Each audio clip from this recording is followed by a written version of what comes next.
నేను కొన్ని చేయగా చెప్తాను. ఓకేనా? ఫస్ట్ సబ్జెక్ట్ నేర్చుకోండి. గజాలు అనేది, మీటర్లు అనేది, యాడ్స్ అనేది, రెరా అనేది, టీటీసీ అనేది, హెచ్ఎండి అనేది, వైటీడీ అనేది, ఎల్పి అనేది నేర్చుకోరా. నేర్చుకోలేదు ఇల్లే చాలా మంది అది నేర్చుకోండి. ఫస్ట్ హైదరాబాద్ చుట్టూ ఎక్కడెక్కడ ఉంది అది నేర్చుకోండి.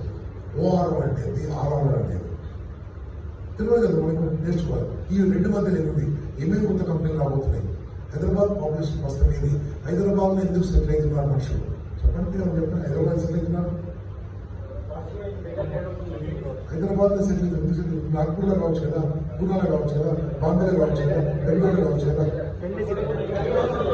లాస్ట్ 8 years నుంచి మ్యాక్సిమం హైదరాబాద్ సెటిల్ అవుతారు. బెంగళూరులో ఆధార్ కార్డు ప్రకారం ప్రతిరోజు 330 మంది ఆధార్ కార్డు అడ్రస్ మార్చుకుంటారు హైదరాబాద్. అనేది అర్థమైంది.